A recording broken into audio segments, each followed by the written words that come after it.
Banks off with her head album review. Let's chat about it. Hey friends, what's going on? John here from What's Spinning, here tonight to chat about this latest and fifth record from Miss Jillian Banks, aka Banks, who many years in the mid-2010s, the early 2010s I should say, became a mainstay in the new wave of alternative R&B with her very gloomy, very moody, very personal approach to this genre. And her debut record, Goddess, I mean, I know a lot of people were underwhelmed with this thing, but it's still a record that I do truly love. Hell, I still love the damn thing after all these years, or at least most of it. For my money, I just feel like Banks did such a great job of putting together this very woozy, almost gothic atmosphere on this record. And tracks like Waiting Game, Fuck 'Em Only We Know, and Begging for Thread are just great singles, some of the best she's ever put out. But shortly after, my thoughts on Banks and her music started to go downhill a little bit. I mean, there are truly great moments on this album, like Trainwreck or Gemini Feed, but this thing almost completely falls off the rail in its second half. And by the time her 3 record came around, I was just confused. She was going for a much more poppier sound on this album, which, I mean, I figured she would at some point. But this thing was so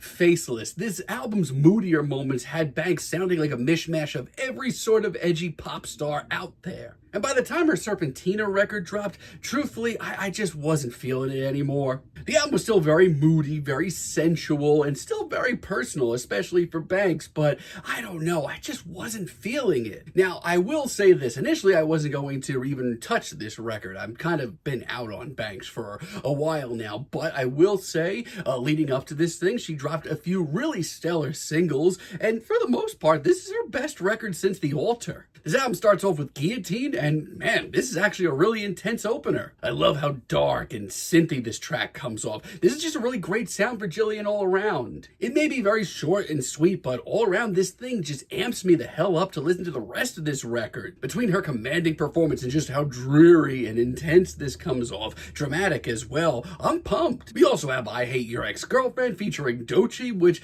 initially I was kind of on the fence with, but it's grown on me immensely. This beat is grimy, but it seriously packs a freaking punch. Overall, for a poppier sound to Jillian's music, this is great. Lyrically, I will say this is kind of par for the course overall, as far as Banks' music goes, but that's not necessarily a bad thing. Mostly because I feel like she comes off a lot more confident on a lot of this album's material. Also, Doechii's contributions to this track just really hype me up even more. Honestly, this track is so great, it could be a mission statement for this entire record. I really love is Unkind as well. I mean, the first leg of this album is actually pretty great. And you know the drill, this track is very melancholy, very emotional, a little dreary. But I love this bulky, low-key beat and the way that Jillian's vocals just sort of mesh into it. It's honestly one of the most hypnotizing and mesmerizing cuts here. And for my money, especially from the vocal standpoint, this is one of Jillian's best performances on this entire record. As a matter of fact, I think it's my favorite single that was released from this record. I've been listening to it quite a bit lately. I also really love Stay.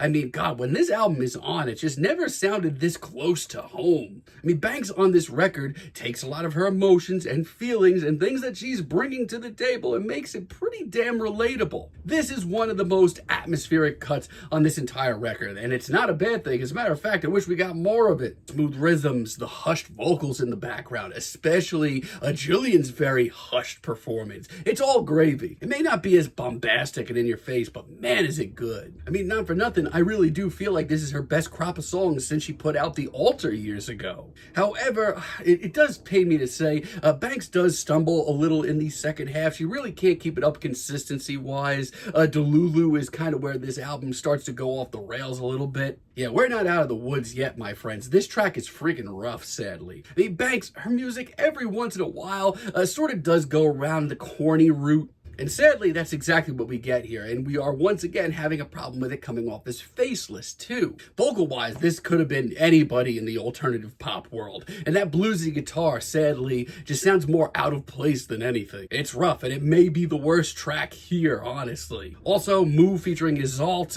not really that much better. Nothing about this track really stands out to me, and this beat is not nice on the ears. Like, I'd love to just drift off and escape into this track, but this track sounds like it's trying so hard. Banks sounds like she's just overcompensating, and she was doing really well for a while here. But then we get to Metal in the Mold, and this is by far the worst track here, and a real nightmare for me.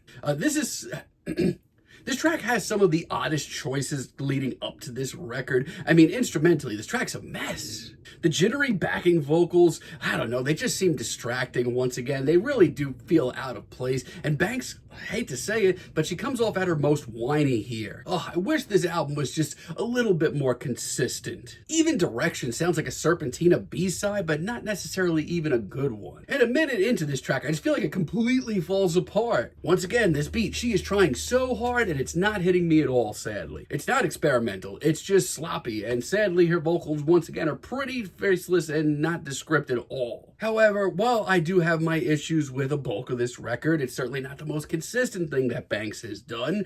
I still kind of like this album, and at the very least, my eyes are absolutely back in her direction. Like Best Friends, for example. Single-wise, this is the strongest album that Banks has put out to date. This is a tender, stripped-down track that is absolutely brimming with raw emotion. I love hearing Jillian over this very hypnotic, acoustic, strummed riff. And her vocals, wow, they are powerful here. I mean, this track all around pretty much is just right where I want to hear Banks. Honestly, it's classy, and it feels like a track that a couple of albums ago she would have flopped with this. But it's really powerful. Also, Makeup featuring Sampha, a collaboration I didn't expect to hear, but man, it's really good. Instrumentally, I love the hazy, glitchy beat, and Sampha over it just sounds right at home. As a matter of fact, the two have a lot of chemistry. This track is just freaking smooth overall. It's one of the best deep cuts here. Love the synth work as well. River, on the other hand, is one of the sleekest and funkiest tracks here. That bass groove, man, your toe's gonna be tapping. It reminds me of a lot of the things that she was trying out on Goddess, but sounding a lot more confident doing it. It's the second shortest track on this album, but it's really impactful and one of the best deep cuts. Not only that, but it's a sound that I hope we hear a lot more of from her. And this album ends off with its title track, Off With Her Head, and I think that she wraps this album up really nicely. It's the most classic Banks sounding cut here, and that alone could have been iffy.